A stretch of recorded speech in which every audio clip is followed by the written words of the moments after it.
Believe me, આ noodles ખાધા પછી કોઈ માનશે જ નહીં કે આ વધેલી રોટલીના લોટમાંથી બન્યા છે. આ રેસીપી જોયા પછી તમે ક્યારેય વધેલો લોટ વેડફશો નહીં, પરંતુ જાણી જોઈને તમે રોટલીનો લોટ વધારે જ બનાવશો. બાળકોને મેગી ખાવાનું મન થાય કે નૂડલ્સ ખાવાનું મન થાય ત્યારે બજારના પેકેટ લેવા કરતાં આ રોટલીના લોટમાંથી આપણે બજાર કરતાં પણ સારા, ટેસ્ટી અને હેલ્ધી નૂડલ્સ બનાવીશું.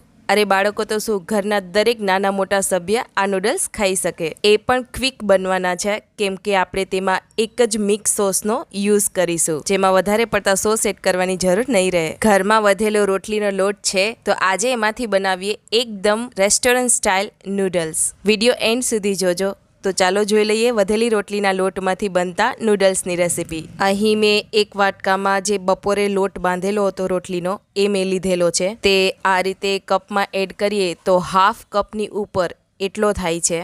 મતલબ કે 2 જણ માટે આ નૂડલ્સ એકદમ ઇનફ રહેશે. 1.5 કલાક પહેલાં બહાર કાઢેલો હતો ફ્રીજમાંથી, કેમ કે નૂડલ્સ પાડતી વખતે રોટલીનો લોટ છે એ સોફ્ટ હોવો જોઈએ, મતલબ કે રૂમ ટેમ્પરેચર ઉપર. હવે આ રીતનો પિત્તળનો જે સંચો છે એ મેં લઈ લીધેલો છે. હવે તમે બહારના નૂડલ્સ ખાતા હશો તો તમે જોયા હશે કે થોડા પતલા એવા હોય તો વધારે ટેસ્ટી લાગે છે. તો મેં અહીં જે આપણે જાડી ચણાના લોટની સેવ પાડીએ તેવી જાળી લીધેલી છે. તે જાળીના કાણા આ રીતના થોડા એવા મોટા હોય છે. હવે અહીં એક તપેલામાં મેં પાણી ગરમ કરવા રાખેલું છે અને તેમાં 1 ટીસ્પૂન જેટલું આપણે નમક એડ કરવાનું છે, કેમ કે રોટલીનો લોટ છે એમાં આપણે નમક એડ કરેલું નથી હોતું. ત્યારબાદ 1 ચમચી જેટલું મેં તેલ એડ કરેલું છે, જેનાથી નૂડલ્સ એકદમ ખીલેલા અને છૂટા બનશે.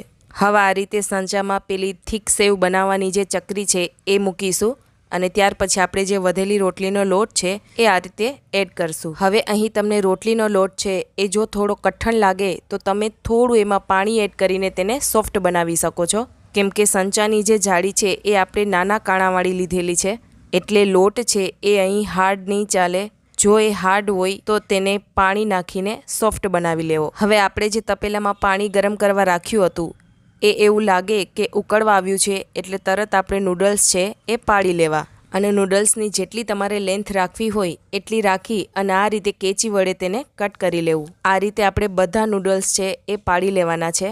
હવે અહીં એક વાતનું ખાસ ધ્યાન રાખવાનું છે, આપણે રોટલીના લોટમાંથી નૂડલ્સ બનાવીએ છીએ એટલે નૂડલ્સ છે એ જલ્દી પાકી જશે. મતલબ કે ઉકળતા પાણીમાં આપણે તેને 4 થી 5 મિનિટ સુધી જ પકાવવાના છે, કેમ કે અહીં આપણે રોટલીનો ફ્રેશ લોટ આપણે યુઝ કરીએ છીએ અને એ પણ સોફ્ટ છે અને ઉપરાંત આપણે નૂડલ્સને પતલા બનાવીએ છીએ. એટલા માટે બહારના જે નૂડલ્સ હોય છે એ ડ્રાય કરેલા હોય છે એટલે તેને પાકતા એટલે કે બફાતા વાર લાગે, પરંતુ ફ્રેશ લોટમાંથી બનાવેલા નૂડલ્સને બફાતા વાર નહીં લાગે. 5 મિનિટ પછી તમારે તેને ચેક કરી લેવું, કેમ કે જો નૂડલ્સ વધારે બફાઈ જશે તો તે ભાંગી જશે. હવે અહીં 5 મિનિટ જેવું થઈ ગયું છે. અહીં આપણે ગેસની ફ્લેમ ઓફ કરી દઈશું અને આ રીતે ચાળણીમાં આપણે નૂડલ્સને લઈ લઈશું. હવે તુરત જ આપણે તેમાં બરફનું પાણી છે એ એડ કરવાનું છે, જેથી તેની કુકિંગ પ્રોસેસ છે એ અટકી જાય. 2-3 વાર આ રીતે બરફનું પાણી એડ કરશું એટલે નૂડલ્સ છે એ ઠંડા પડી જશે અને તેલ એડ કરેલું છે એટલે એકદમ છૂટા છૂટા રહેશે.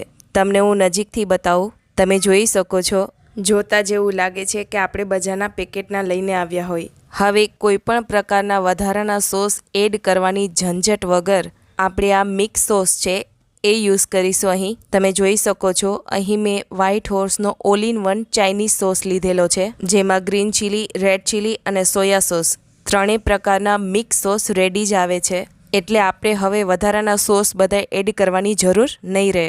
બસ આ પેકેટમાંથી 1 કે 2 ચમચી એડ કરો એટલે આપણા નૂડલ્સ રેડી. હવે નૂડલ્સમાં વેજીસ એડ કરવા માટે 1 કેપ્સિકમ, 2 નાની ડુંગળી, 1 ગાજર, 1 આદુનો ટુકડો અને 8 થી 10 લસણની કળી લઈશું. તેને મેં આ રીતે લાંબા કટ કરેલા છે, કેપ્સિકમ, ગાજર અને ડુંગળીને. અને હા, 1 તીખું મરચું પણ એડ કરવાનું છે, જે મેં અહીં એડ કર્યું છે. હવે આપણે નૂડલ્સ રેડી કરીશું. હવે એકદમ બજાર જેવા નૂડલ્સ આપણે રેડી કરીશું. હવે એક કડાઈમાં મેં અહીં 3.5 પાવરા જેટલું તેલ લીધેલું છે.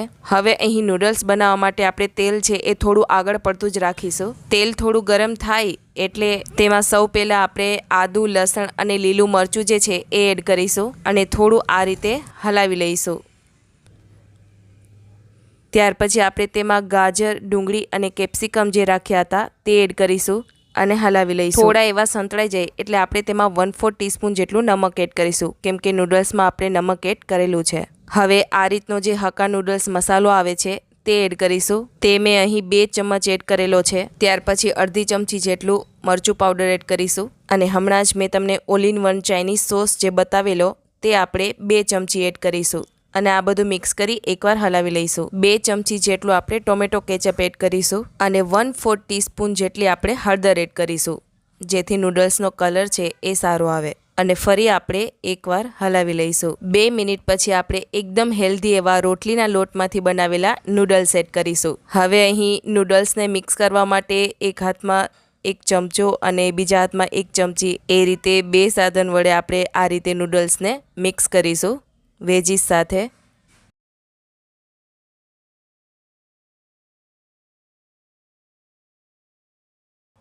હવે 1 ચમચી મેં ઓલ ઇન વન જે સોસ છે એ વધારે એડ કર્યો છે. મને થોડો એવો ઓછો લાગતો હતો એટલે મેં એડ કર્યો છે. તો તૈયાર છે આપણા એકદમ સુપર ડિલિશિયસ, સુપર યમી એવા, બજાર કરતાં પણ સારા અને એકદમ હેલ્ધી એવા અને એકદમ રેસ્ટોરન્ટ સ્ટાઇલ આપણા નૂડલ્સ છે એ રેડી છે. બાળકોને ખવડાવશો તો તેને ખબર પણ નહીં પડે કે આ નૂડલ્સ કઈ વસ્તુમાંથી બન્યા છે. એ તો ખુશ જ થઈ જશે. અને હા, તમે આ રીતે જે નૂડલ્સ બનાવ્યા છે તેની તમે મેગી પણ બનાવી શકો છો મેગીનો મસાલો એડ કરીને. તો તમને આ 100% ઝીરો વેસ્ટ કિચન રેસીપી કેવી લાગી એ ચોક્કસથી જણાવજો. આ રેસીપીને આપણે લેફ્ટ ઓવરથી લાજવાબ રેસીપી કહી શકાય. અને જો તમે અમારી રેસીપી જોતા હોવ તો તમને અમારી રેસીપી કેવી લાગી એ ચોક્કસથી જણાવજો. અને આવી જ નવી નવી રેસીપી જોવા માટે અમારી ચેનલને લાઇક, શેર અને સબસ્ક્રાઈબ કરજો. અને હા, થેન્ક યુ ફોર વોચિંગ.